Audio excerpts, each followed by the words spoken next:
योग वासिष्ठ निर्वाण प्रकरण के अंतर्गत हम कथा प्रसंग श्रवण कर रहे थे कि जीवन में संतों का सत्संग बड़ा दुर्लभ होता है मिलना, और संतों का संग मिलने से ही प्राणी की जो वासनाएं हैं वो नष्ट हो जाती है। वासना ही बीज है और ये वासना के कारण ही जगत विषय विकार, बाह्य पदार्थ, वस्तु, व्यक्ति, इनमें मोह बढ़ता है और मोह के कारण बंधन होता है और बंधन से ही 84 भुगतनी पड़ती है। इसलिए संतों की संगत करने से वासना का नाश होता है।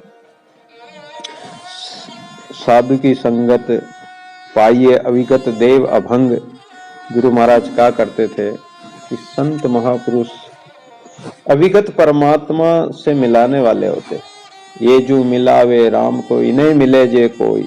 इन महापुरुषों को प्रणाम करने से, इनकी संगत करने से, इनके सानिध्य से, इनके वाक्यों से, उनके शब्दों से उस परमपिता विगत परमात्मा का स्वरूप प्राप्त होता है।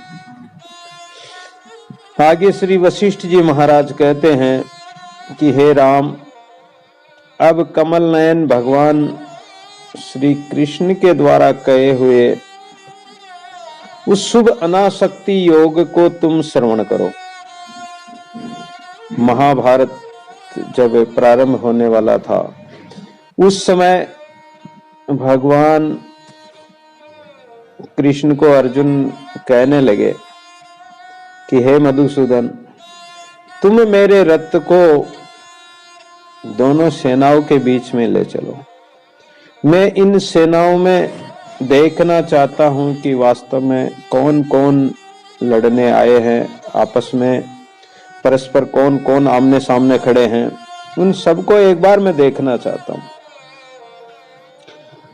और अर्जुन ने देखा भी। भगवान उनके कहने से रथ को महाभारत दोनों सेनाओं के कौरव पांडवों के बीच में खड़ा किया और अर्जुन ने जब चारों ओर निहारा तो उन्होंने देखा कि अपने मामा, चाचा, ताऊ, नाना, मामा, भतीजा, पूरा परिवार का परिवार ही आपस में सामने खड़े हैं। गुरु द्रोणाचार्य, कृपाचार्य, भीष्म पितामह इत्यादि अनेक बड़े बड़े योद्धा जो जिनकी गोद में अर्जुन कहता है कि मैं खेला हूं, वो सामने खड़े हैं।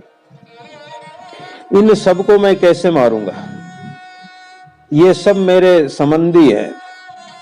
उस समय भगवान श्री कृष्ण उनको ऐसा अद्भुत त्याग, वैराग्य, कर्म योग, भक्ति योग, ज्ञान योग रूप से जीवन मुक्ति का एक सुंदर और उपदेश सुनाते हैं।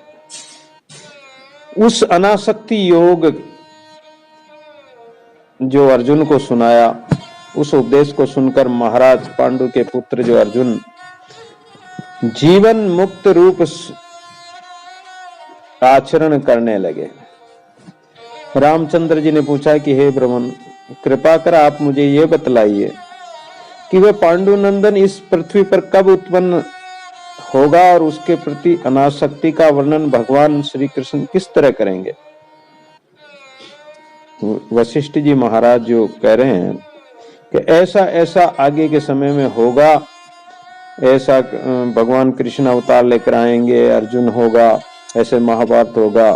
तो भगवान ने, रामचंद्र जी ने पूछा कि भगवान आप ये तो बताइए कि वो कब, पांडुनंदन अर्जुन कब आएंगे, कृष्ण भगवान कब आएंगे, कब उनको अनासक्ति वर्णन जो है अनासक्ति योग का वर्णन करेंगे।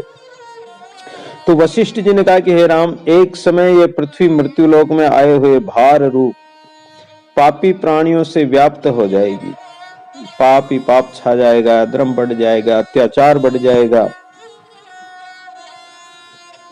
और उस समय ये पृथ्वी दीन हो जाएगी।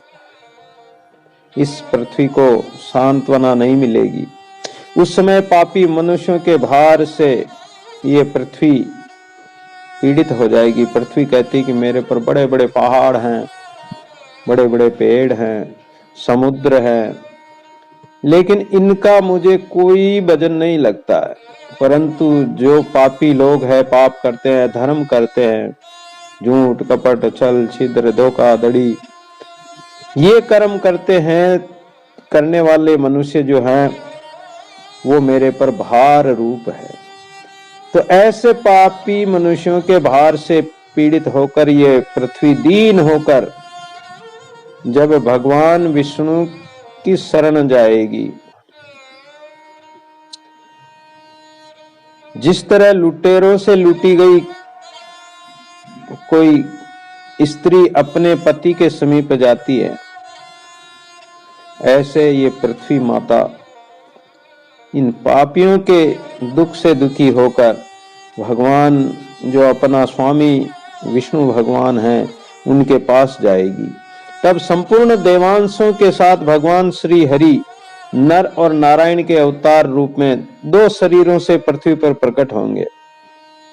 उनमें श्री हरि के नारायण स्वरूप का साक्षात अवतार भगवान श्री वासुदेव कृष्ण नाम से विख्यात होंगे।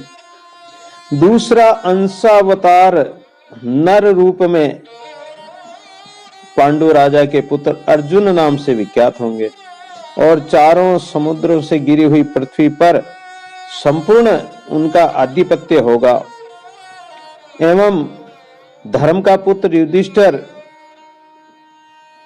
जो चक्रवर्ती सम्राट कहलाएगा, वह सारी पृथ्वी का राज करेगा। वह पांडु पुत्र धर्मज्ञ होगा। उसका चचेरा भाई दुर्योधन, चचेरा कहते चाचा के लड़के को, तो चचेरा भाई दुर्योधन नाम से विख्यात होगा। और उस दुर्योधन का भीम नामक द्वितीय पांडु पुत्र वैसा ही प्रतिद्वंदी भी होगा, क्योंकि दुर्योधन भी गधा युद्ध में प्रसिद्ध था और भीम भी गदा युद्ध में प्रसिद्ध थे। आपस में दोनों का प्रतिद्वंद और ये होता भी रहता था, युद्ध भी होता रहता था। और जैसे सर्प का प्रतिद्वंदी नकुल है, पृथ्वी को अपने अपने अधिकार में करने के लिए परस्पर युद्ध करने में तत्पर उन दोनों की भयंकर पांडवों और कौरवों की 18 अक्षौणी सेना कुरुक्षेत्र में होने वाली महाभारत की लड़ाई में इकट्ठी होगी। ये भविष्य की बात बता रहे हैं। हे रघुनंदन, महान गांडीव धनुषधारी अर्जुन की दह से उन सेनाओं को नष्ट कर श्री विष्णु भगवान जो श्री कृष्ण रूप से जो पृथ्वी पर अवतार लेकर आए थे, वो इस पृथ्वी माता को पापियों के भार से मुक्त कर देंगे।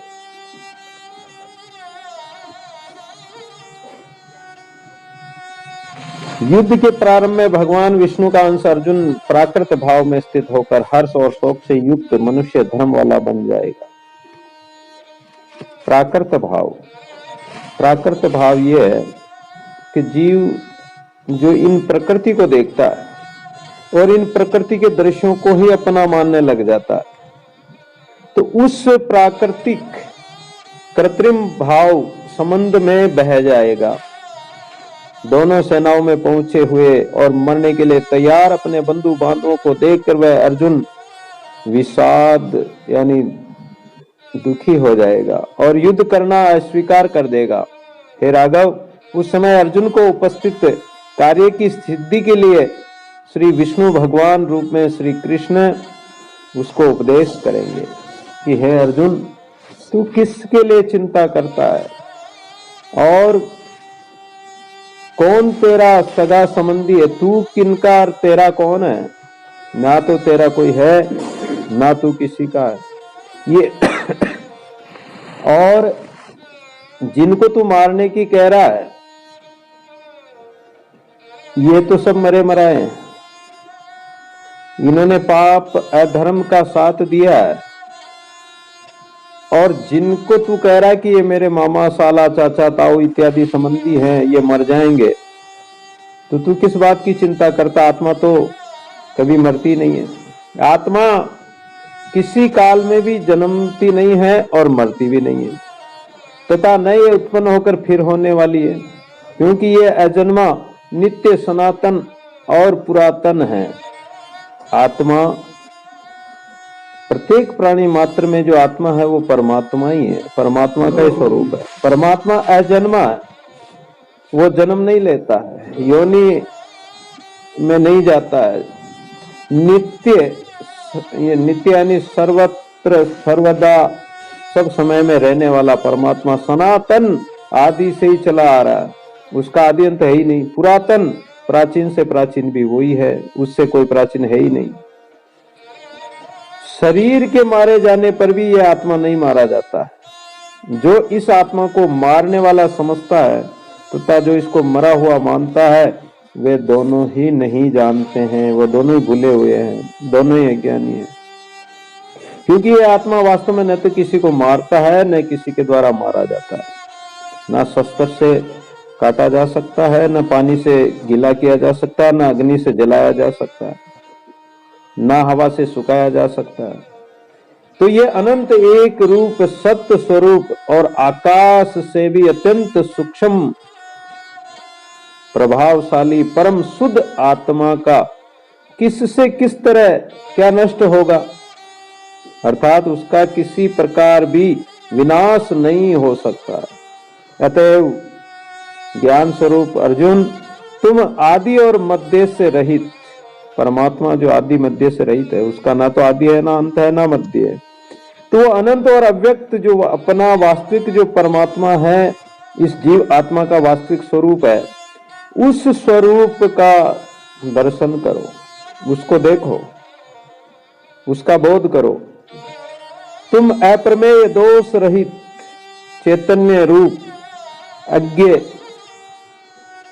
और जो अज्ञानी प्राणी है, वो उस अप्रमेय चैतन्य स्वरूप जो परमात्मा का नित्य स्वरूप है उसको नहीं देख सकते, लेकिन जो ज्ञानी है वो तो देख सकते हैं।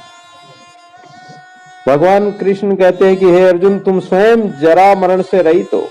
जरा यानी बुढ़ापा, शरीर जर्जर हो जाता है। जैसे मकान जर्जर हो जाए तो क्या करते हैं, हम क्या कहते हैं, भाई इसकी मरम्मत कराओ, अभी मरे मत, थोड़ा दिन और ठहर जा भाई, तो मरम्मत कराते हैं, मरे मत अभी। तो ऐसे ही हमारा शरीर जो जर्जर हो जाता है, इंद्रियां जवाब दे जाती है, हाथ पैर कमजोर हो जाते हैं, क्षीण हो जाते हैं, कृश हो जाते हैं, तो ये जरा अवस्था आ जाती है, बुढ़ापे की अवस्था आ जाती है, जरा जीर्ण हो जाता है। लेकिन हे अर्जुन, तू इन जरा मरण से रहित नित्य आत्म स्वरूप चिन्मय हो। तुम न तो मारने वाले हो और ना मरने वाले हो। तुम मारने का अभिमान रूपी दोष अपने ऊपर क्यों ले रहे हो? इसका अभिमान क्यों कर रहे हो कि मैं मारने वाला हूं? तुम कौन होते हो मारने वाले? तो ये अभिमान का दोष है जो है, इसका भी त्याग कर दो। क्योंकि जिस पुरुष के अंतःकरण में मैं करता हूं, अहंकार ऐसा होता है कि मैं करने वाला हूं, तो अगर मैं करने वाला हूं तो फिर मेरे में तो बंधन हो गया, अहंकार हो गया, अभिमान हो गया।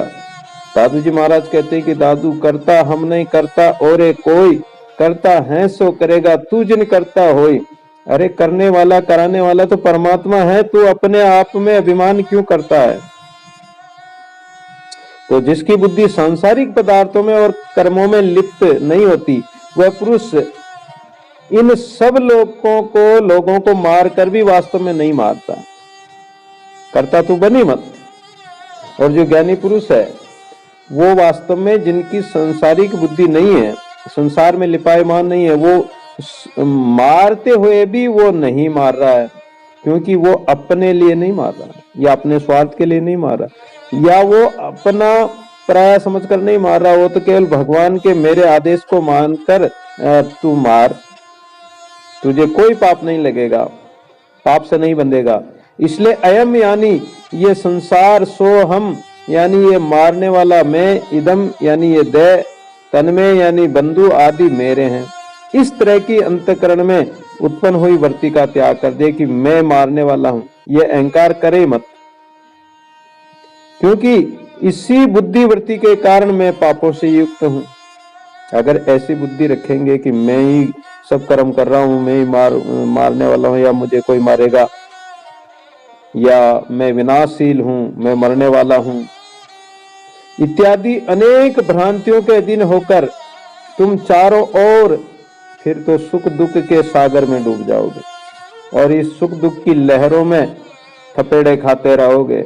इससे पार ही नहीं पाओगे, इन द्वंद्वों से बच नहीं पाओगे।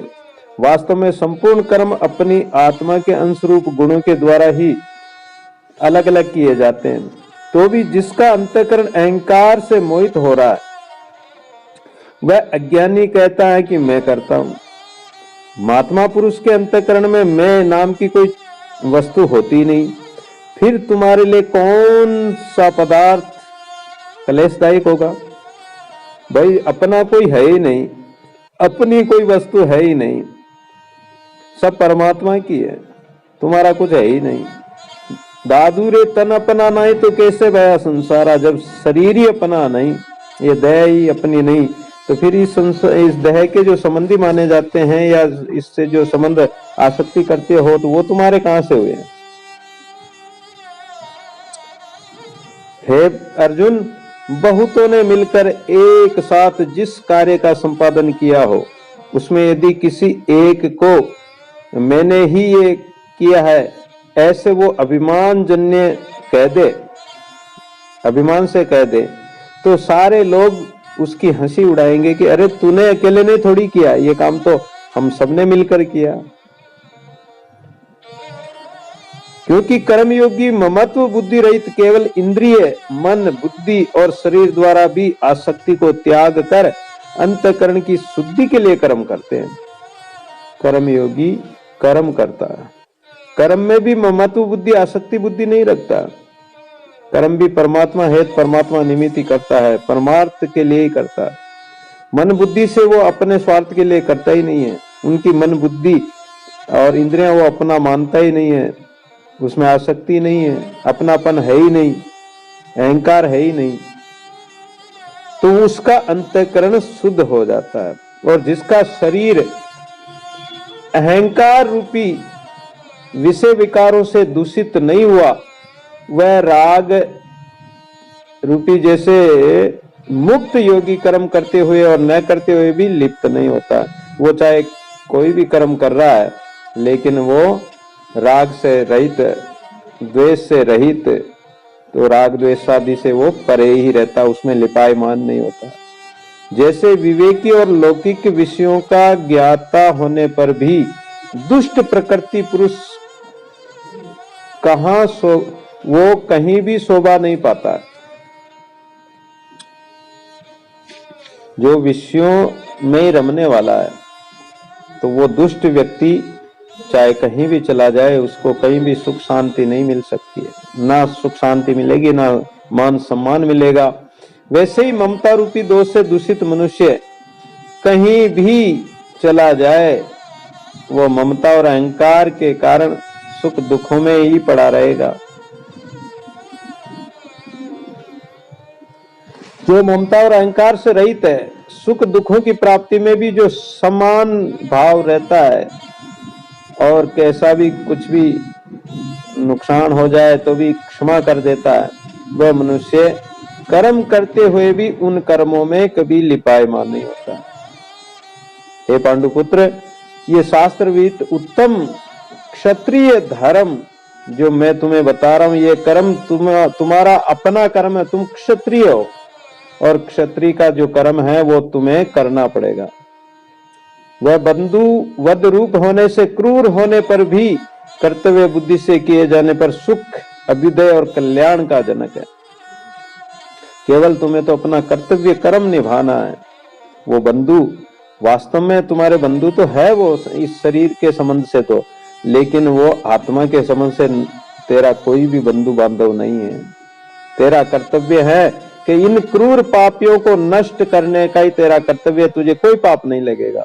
हे धनंजय, तुम आसक्ति को त्याग कर योग समता में स्थित हुए कर्तव्य कर्मों को करो। योग समता, समान भाव से, सब में समभाव से देखो कि सब में एक ही आत्मा है। और कर्तव्य कर्मों को कर, क्योंकि आसक्ति रहित होकर न्याय से प्राप्त कर्म करने वाला मनुष्य कर्मों से नहीं बंधता है। जिसकी आसक्ति है ही नहीं, कोई किसी में राग द्वेष है ही नहीं, तो वो कर्मों में क्यों बंधेगा। इसलिए तुम शांति स्वरूप जो ब्रह्म है वैसे कर्म करो, जो तुम भी वैसे ही ब्रह्म रूप हो जाओगे। अपने सत्कर्मों को, जो कर्म करते हो उसको भी परमात्मा के अर्पण कर दो। तुम्हें ये मत सोचो कि मैं कर रहा हूं, तुम तो ये कहो कि सब कुछ परमात्मा के द्वारा कराने वाला परमात्मा है, मैं तो कुछ भी नहीं हूं। जो परमात्मा करा रहा है वैसा हो रहा है अपने आप।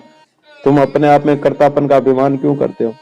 अपने संपूर्ण स्वार्थों को परमेश्वर में समर्पित कर दो, उस परमात्मा को सौंप दो। जे सिर सौंप्या राम को सो सिर बया सुनात, दादू दे उरण बया जिसका तिसके हाथ। जिसका कर्म जो काम है वो सब कुछ उसको सौंप दो कि प्रभु सब कुछ तेरा है, मेरा तो कुछ भी नहीं, न ये पिंड प्राण कुछ भी मेरा नहीं है, सब कुछ तेरा, तू है मेरा। ये दादू का ज्ञान। अपने आप को भी परमात्मा में समर्पित कर दो। पाप रहित हुए एवं सर्व प्राणी मात्र का आत्मा बनकर इस भूतल को विभूषित करते हुए तुम परमात्मा रूप हो जाओगे। तुम सभी संकल्पों से रहित हो, इसलिए अब सम स्वरूप शांत चित्त मुनि की तरह बनकर तुम कर्म के फल का त्याग कर दो। यही संन्यास योग में स्थित हो जाओ। आत्मा को उस योग में स्थित कर लो, जो कर्म करते हुए भी तुम मुक्त हो जाओगे। हे अर्जुन, इस प्रकार कर्म फल का त्याग है। अर्जुन ने पूछा कि भगवान, संग त्याग, ब्रह्मार्पण, ईश्वरार्पण, जो सर्वथा संन्यास तथा ज्ञान और योग का विभाग क्या है।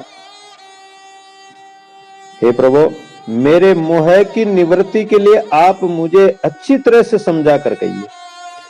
श्री भगवान कहते हैं कि सारे संकल्पों की भलीभांति शांति हो जाने पर संपूर्ण वासना और भावनाओं से रहित जो विशुद्ध केवल चेतन तत्व है वहीं पर ब्रह्म परमात्मा कहा गया है। उसमें कोई वासना है ही नहीं, कोई संकल्प विकल्प है ही नहीं। वो विशुद्ध यानी एकदम शुद्ध वो चेतन तत्व है, उसी को परब्रह्म परमात्मा कहते हैं। संस्कार के द्वारा पवित्र बुद्धि वाले पुरुषों ने उस परब्रह्म परमात्मा की प्राप्ति के साधन को ही ज्ञान कहा है। उस शुद्ध स्वरूप परमात्मा को पाना या उसके लिए जो साधन करना ही ज्ञान है, उसी को योग भी कहा है। योग यानी उस परमात्मा से जुड़े रहना, परमात्मा से जुड़ जाना, परमात्मा से हमारी जो सुरती है वो जुड़ी रहना, सुरती सदा साबित बनी रहे, इसी को योग कहते हैं। तथा संपूर्ण संसार ब्रह्म का ही स्वरूप है और मैं भी ब्रह्म ही हूं। इस प्रकार अपने आप में ऐसी भावना करके अपने आप को परमात्मा के अर्पण करना ही ब्रह्मार्पण कहा गया। एवं संपूर्ण कर्म फलों के त्याग को ज्ञानियों ने संन्यास कहा है। संपूर्ण कर्म फल, जो भी कर्म करते हैं उसके फल की इच्छा से रहित होकर कर्म करो। कोई भी कर्म करते तो किस लिए करते हैं, कोई न कोई कामना के वशीभूत होकर करते हैं कि हमें धन मिल जाएगा, हमें शरीर संसार पुत्र परिवार इत्यादि ये मिल जाएंगे। इसके लिए फिर वो पाप कर्म में भी नहीं चूकता है और फिर वो बंधन में बनता है। लेकिन जब परमात्मा के अर्पण करके तुम कर्म कर रहे हो और परमात्मा के लिए कर रहे हो, तुम्हारा उसमें कोई स्वार्थ नहीं, ना जो किए हुए कर्म के फल की इच्छा है, तो तुम सन्यासी कहलाओगे। संकल्प समूह का जो त्याग है वही असंग आसक्ति का अभाव कहा गया है। आसक्ति के अभाव का नाम ही संग त्याग है। किसी भी वस्तु व्यक्ति पदार्थ में आसक्ति न होना ही संग त्याग, यानी किसी का संग करना ही नहीं। सभी संकल्प विकल्प समूहों में जो एक ईश्वर की भावना है तथा जीव और ईश्वर के एकत्व की भावना है, जीव और ब्रह्म एक हो जाए, ऐसी जो जिसकी भावना होती उसी को जीवात्मा का ईश्वर में अर्पण कहा गया है। कि हे प्रभु, हम आपके हैं, आप हमारे हैं, और सब संकल्प विकल्पों को त्याग कर केवल ईश्वर का ही चिंतन करना या परमात्मा में मिले रहना, यह अपने आप को परमात्मा के समर्पित कर देना है। क्योंकि अज्ञान के कारण ही चेतन परमात्मा में इन जीव और जगत आदि का नाम मात्र ही भेद है। भेद केवल कहने मात्र का है कि चेतन परमात्मा अलग है, जीव जगत अलग है। वास्तव में ये नाम रूप जो ये संपूर्ण जगत है, ज्ञानी के लिए ये ब्रह्ममय ही है, इसमें तनिक भी संशय नहीं है। हे अर्जुन, ये दिशाएं जो है वो सब मैं हूं, जगत भी मैं हूं, आत्मा भी मैं हूं, और कर्म भी मैं ही हूं, काल वो भी मैं ही हूं, अद्वैत और द्वैत सब में मैं ही रहता हूं। इसलिए मुझ में मन लगा तू, मेरा भक्त बन जा, मेरी पूजा कर, मुझको प्रणाम कर। भगवान स्वयं कह रहे, तू मेरा भक्त बनकर मेरी पूजा कर और मुझे प्रणाम कर। इस प्रकार आत्मा को मुझ में नियुक्त कर दे। अपनी जो जीव आत्मा है वो परमात्मा के प्राण करके, और फिर तुम मुझको ही प्राप्त हो जाएगा। अर्जुन ने पूछा कि हे देवेश्वर, आपके पर और अपर दो रूप किस प्रकार के हैं, और परम पद रूप सिद्धि के लिए किस समय किस रूप का आश्रय लेकर मैं स्थित रहूं। भगवान कहने लगे कि हे निष्पाप अर्जुन, ये जान ले कि मेरे दो रूप है, एक तो सामान्य रूप और दूसरा परम रूप। शंख चक्र गदा पद्म धारण करने वाला चतुर्भुज साकार रूप जो मेरा सामान्य रूप है। जैसे हमारा ये शरीर क्या है, ये सामान्य है, हाथ पैर आंख नाक कान, हम कपड़े पहन रखे हैं, या हम कोई भी अस्त्र शस्त्र धारण करें, या अपने शरीर पर जो भी कुछ रखें, तो ये क्या, ये हमारा एक सामान्य स्वरूप है, सामान्य रूप है। भगवान भी कह रहे हैं कि मेरे जो हाथों में शंख चक्र गदा पद्म इत्यादि में धारण करता हूं, मेरे चार भुजाएं हैं, ये मेरा साकार रूप जो है, सामान्य जो आकार में जो दिखाई दे रहा है, ये मेरा सामान्य रूप है। और जो मेरा विकार रहित अद्वितीय आदि और अंत से रहित निर्गुण निराकार स्वरूप है, वह परम रूप है। वही ब्रह्म शुद्ध आत्मा परमात्मा आदि शब्दों से हम उनको पुकारते हैं।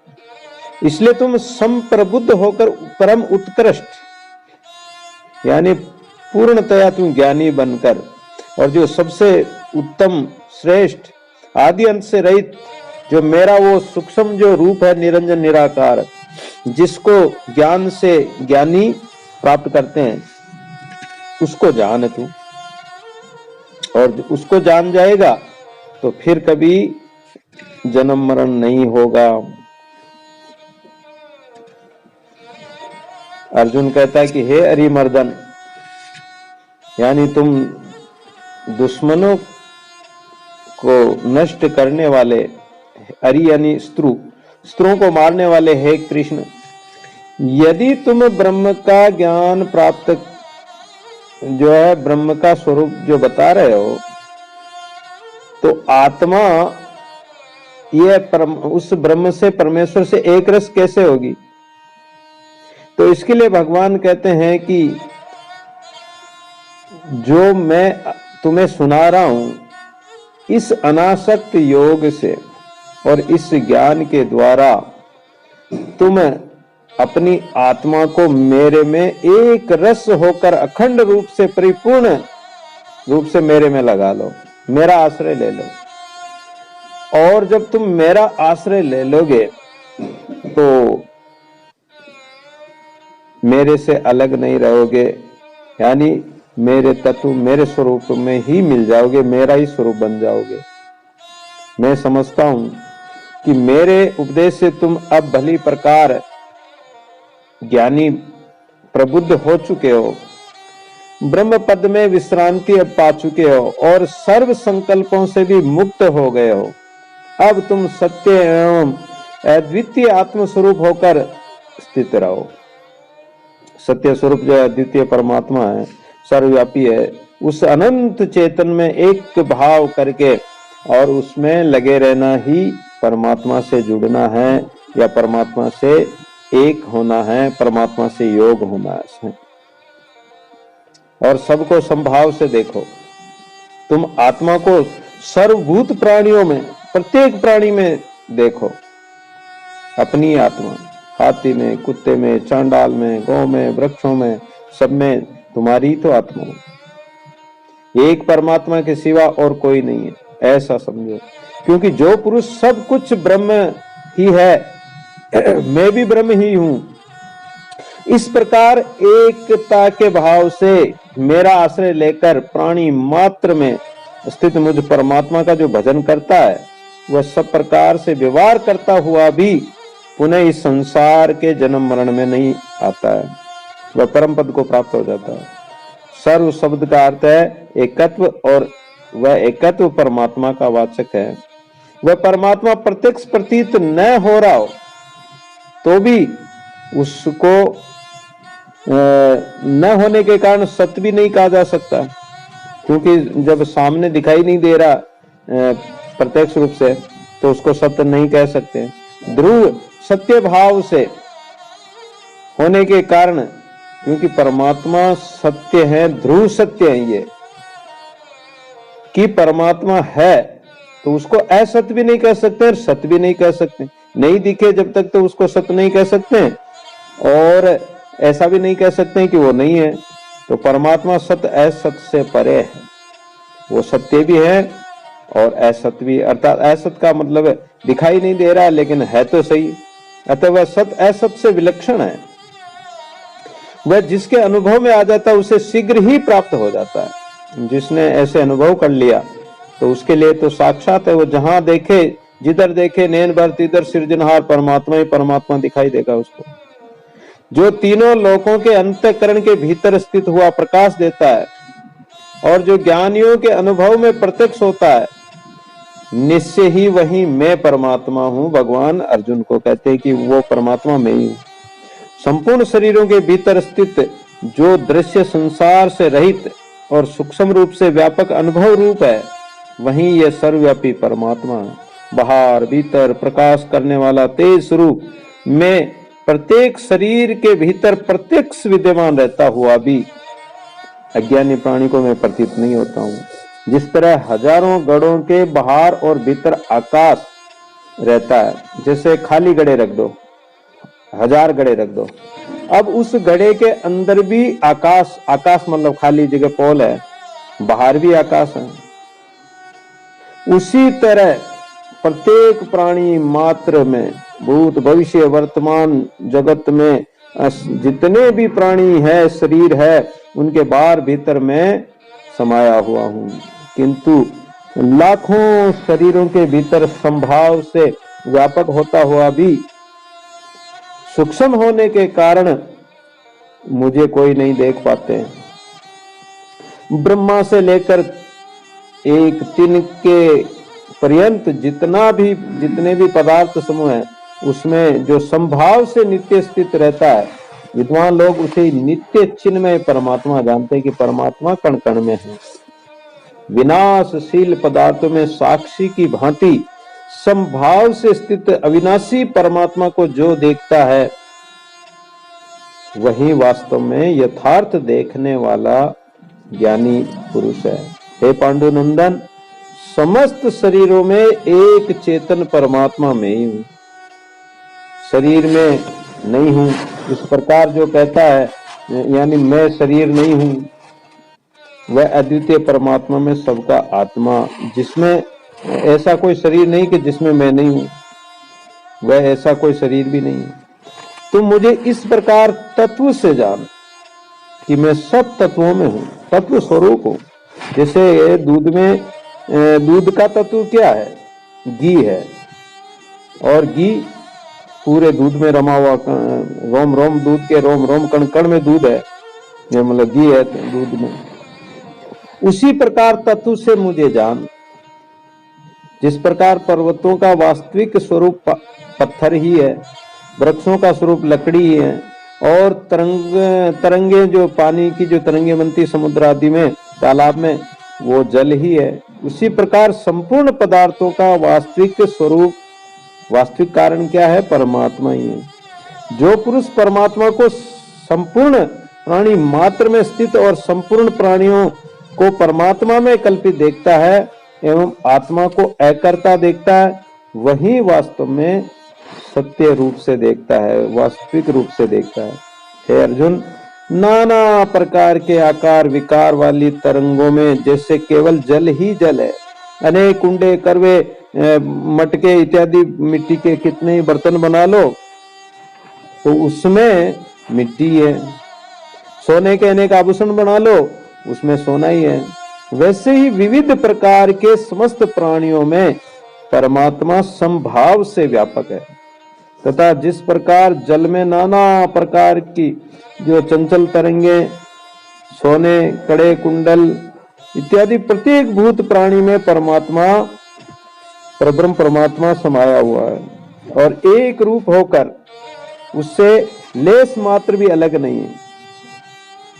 इस प्रकार के उपदेशों को सुनकर और निश्चय पूर्वक भीतर अभय ब्रह्म की भलीभांति भावना करो, जिससे समबुद्धि होकर महात्मा लोग जीवन मुक्त होकर इस संसार में विचरण करते। जीवन मुक्त फिरे जगमाई उर्जे को सुरजेवा, सुंदर दास उन्हों की संगति मिले हैं अलग भेवा, कर्म उन संतन की सेवा। ऐसे संत महापुरुषों के संग से ही परमात्मा का अनुभव होता है। जिनका मान और मोह नष्ट हो गया, मान सम्मान को जिन्होंने त्याग दिया, मोह ममता जिनकी नष्ट हो गई है, जिन्होंने आसक्ति रूप दोष को जीत लिया और जिनकी परमात्मा के स्वरूप में नित्य स्थिति है, जिनकी कोई कामनाएं नहीं है, सब कामनाएं नष्ट हो चुकी, वे सुख दुख नामक द्वंद्वों से विमुक्त ज्ञानी जन उस अविनाशी परम पद को प्राप्त होते हैं। अविनाशी के आश्रय अजरावर की ओर जो अविनाशी जो है उस परम पद को प्राप्त होते हैं, जिसका कभी विनाश नहीं होता। तीन काल जो है, भूत भविष्य वर्तमान, सदैव वो परमात्मा तो रहता है, उसका कभी भी विनाश नहीं होता, वो नष्ट नहीं होता है। भगवान ने कहा कि हे महाभाव अर्जुन, तुम फिर भी मेरे परम रहस्य और प्रभाव युक्त वचन को सुनो, जिसे मैं बड़े प्रेम रखने वाले तुम्हारे लिए तुम्हारे हित की कामना से कह रहा हूं। हे कुंती पुत्र, सर्दी गर्मी सुख दुख को देने वाले इंद्रियां और विषयों के संयोग तो उत्पत्ति और विनाशशील है। सर्दी गर्मी, कभी सर्दी आती, कभी गर्मी आ जाती, कभी सुख आता, कभी दुख आ जाता है। इंद्रियों के विषयों से सुख दुख ये द्वंद्व चलते ही रहते हैं। इसलिए हे भारत, उनको तुम सहन करो। इंद्रियों के विषय संसारक सुख दुख आदि द्वंद्व या इनसे भिन्न जो भी पदार्थ है, वे सब के सब एक सच्चिदानंद घन परमात्मा से तनिक भी अलग नहीं है। लेकिन ये अलग कब नहीं भासेंगे कि जब सर्वत्र ब्रह्म का ही अनुभव करोगे। अतः फिर सुख दुख कहां से रहेंगे? परमात्मा के अलावा कोई है ही नहीं, तो सुख दुख काम क्रोध आदि ये कहां से आ गए? आदि अंत से रहित तथा अवयव रहित जो परमात्मा है, उसमें पूर्णता और अपूर्णता फिर नहीं हो सकती है। वो सर्व परिपूर्ण है। ओम पूर्णमदः पूर्णमिदं पूर्णात् पूर्णमुच्यते पूर्णस्य पूर्णमादाय पूर्णमेवावशिष्यते। वो सर्वत्र परिपूर्ण है। पूर्ण में से पूर्ण निकाल लो तो भी पूर्ण रहेगा। इसलिए जो पुरुष सुख दुख में समान और धैर्यता पूर्वक धीरजता पूर्वक रहता है, वह अमृतमय ब्रह्म पद को प्राप्त करने में समर्थ हो जाता है। वास्तव में सभी तरह से सुख दुखों का अस्तित्व तनिक भी नहीं है। परमात्मा तत्व ही सर्व स्वरूप है। इसलिए अनात्म रूप संसार की सत्ता कैसे स्थिर होगी? क्योंकि असत वस्तु की तो सत्ता है ही नहीं। ना सतो विदते भाव, यानी असत्य की तो सत्ता है नहीं और सत्य का कभी अभाव नहीं है। अतः सुख दुख आदि है ही नहीं, केवल एक सर्वव्यापी परमात्मा ही मौजूद है। हे अर्जुन, यद्यपि आत्मा दृश्य पदार्थों का साक्षी रूप से साक्षात्कार करने वाला चेतन रूप है और शरीर के अंदर रहता भी है, तथापि वह सुखों से न तो हर्षित होता है, न वह दुखों से दुखी होता है। परमात्मा से पृथक देह, ये शरीर कुछ भी नहीं है और न दुख आदि है। तो वास्तव में कौन किसका अनुभव करेगा? क्योंकि एक परमात्मा के सिवा दूसरी वस्तु है ही नहीं। तो हे भारत, ये दुख अज्ञान से उत्पन्न एक प्रकार की भ्रांति मात्र ही है, इसलिए इस दुख के चक्कर में मत पड़। अतः परमात्मा के यथार्थ ज्ञान से वह सर्वदा विनष्ट हो जाता है।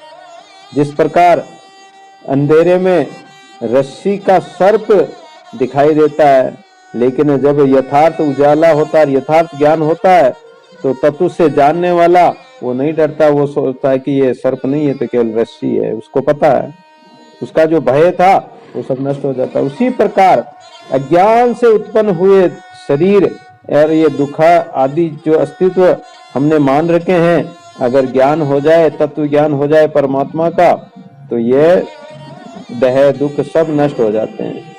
फिर तो ये विश्व नित्य एवं पूर्ण ब्रह्म स्वरूपी भासने लग जाता है। वह ब्रह्म न तो कभी नष्ट होता है न कभी उत्पन्न होता है।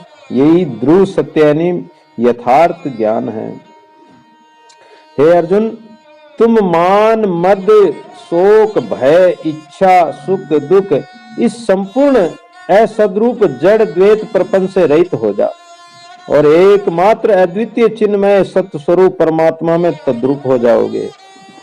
जब परमात्मा के सन्मुखी हो जाएंगे और ये जो मान मद इच्छा भय काम क्रोध सुख दुख इनको त्याग ही दे, जब ये नहीं रहेंगे तो तुम चिन्मय सत्य स्वरूप ही हो जाओगे, यानी उसका रूप ही बन जाओगे परमात्मा का। तो हे अर्जुन, सुख दुख लाभ हानि जय पराजय के ज्ञान से रहित होकर सुख दुख लाभ हानि इनमें समभाव हो जाओ। लाभा लाभो सुख दुखे संगे एकमात्र शुद्ध ब्रह्म रूपी हो जाओगे और तुम ब्रह्म रूप ही हो। हे अर्जुन, तुम जो कर्म करते हो, चाहे खाते हो पीते हो हवन करते हो दान देते हो, भविष्य में जो भी कुछ शास्त्रानुकूल अनुष्ठान करोगे वह सब परमात्मा रूपी है और परमात्मा को अर्पण कर दो। इस प्रकार के ज्ञान में स्थिर हो जाओ।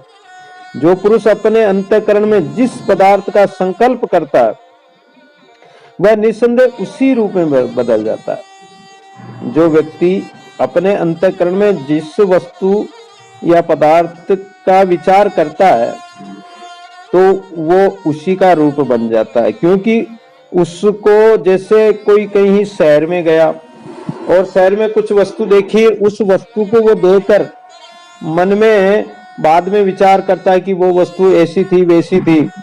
अब उसके सामने वो वस्तु तो नहीं है और नहीं होने पर भी उसको वो वस्तु ज्यों की त्यों दिखाई दे रही है। तो वो वस्तु कैसे बनी? वो वस्तु कहीं से बनी नहीं, तुम्हारा मन का संकल्प ही, तुम्हारा अंतःकरण ही उसी का रूप बन गया है। इसलिए तुम वैसा ही बन गए हो। इसलिए अर्जुन, सत्य रूप ब्रह्म को प्राप्त करने के लिए तुम उसी ब्रह्म का चिंतन करो, उसी का विचार करो, तो उसी का रूप हो जाओगे। जीव ब्रह्म सेवा करे ब्रह्म बराबर होई, दादू जाने ब्रह्म को ब्रह्म श्री का सोई।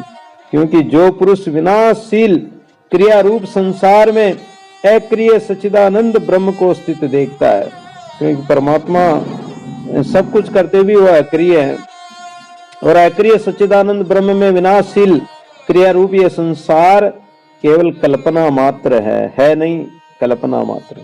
वह मनुष्य में ज्ञानवान है और संपूर्ण कर्मों को कर चुका है, उसे अब कोई कर्म करना बाकी नहीं है और न वो कोई कर्म करेगा।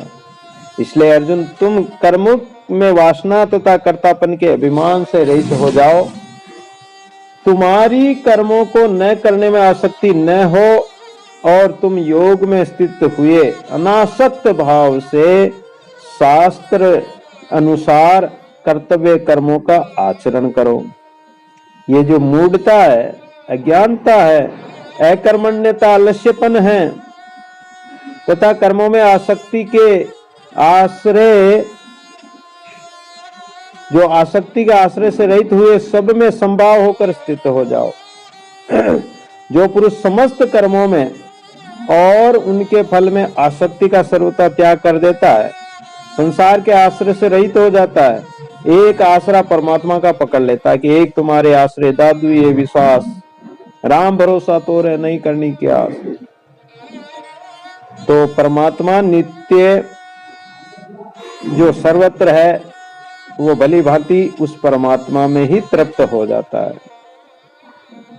परमात्मा की यथार्थ तत्व ज्ञान का आश्रय लेने वाले आसक्ति रहित महात्मा के हृदय में संपूर्ण कर्म करते हुए भी कहीं कोई कर्तापन का अभिमान नहीं आता।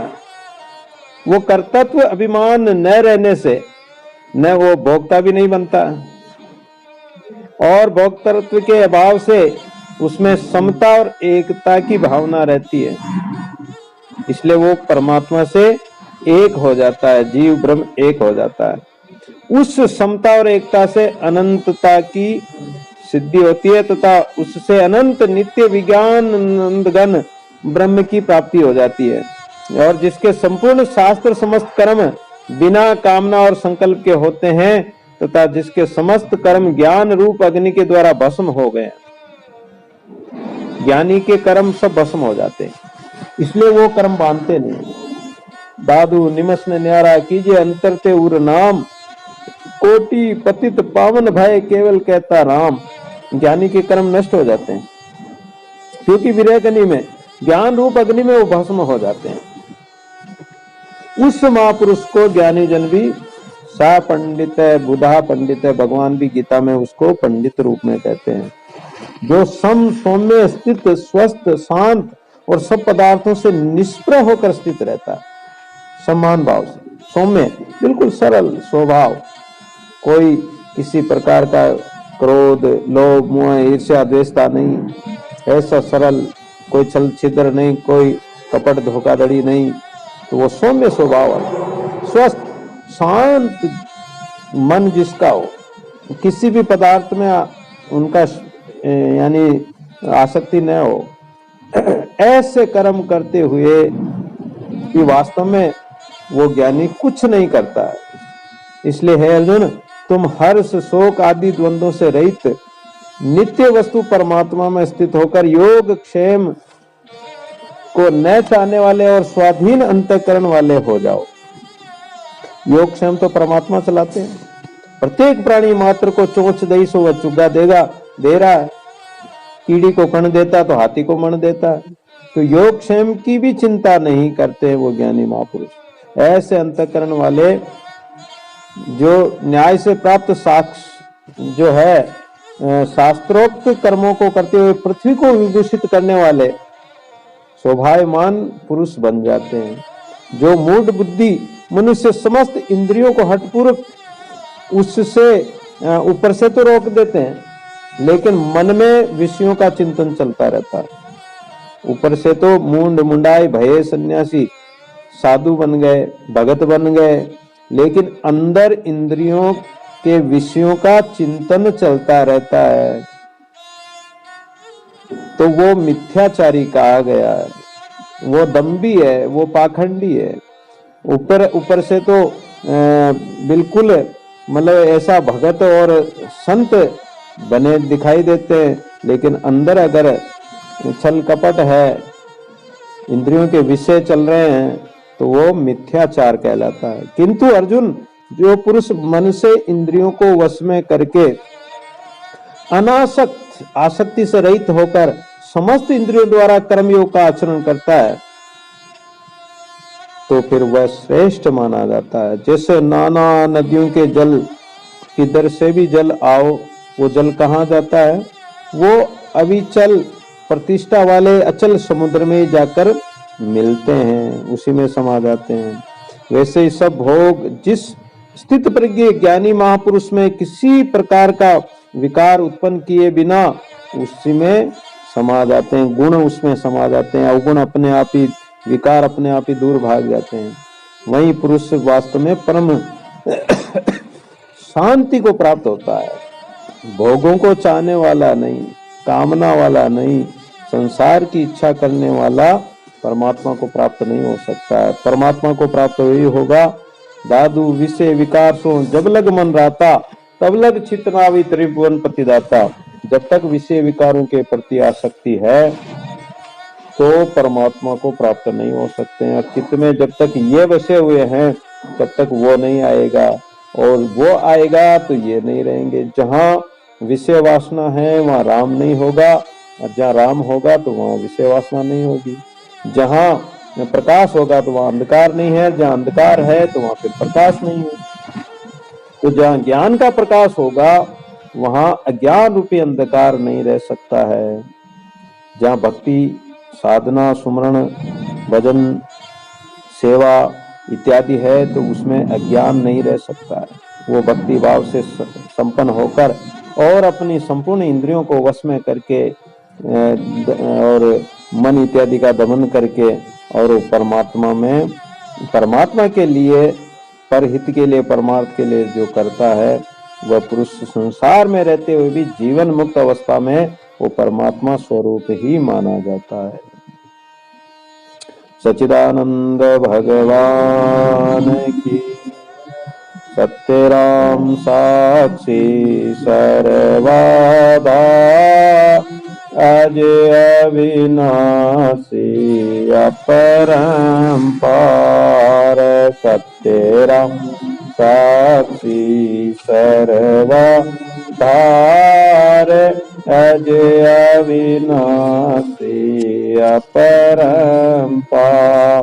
अजय अविनाशी अपरंपार, अजय अविनाशी अपरंपार, अजय अविनाशी अपरंपार, अजय अविनाशी अपरंपार। सत्य राम सा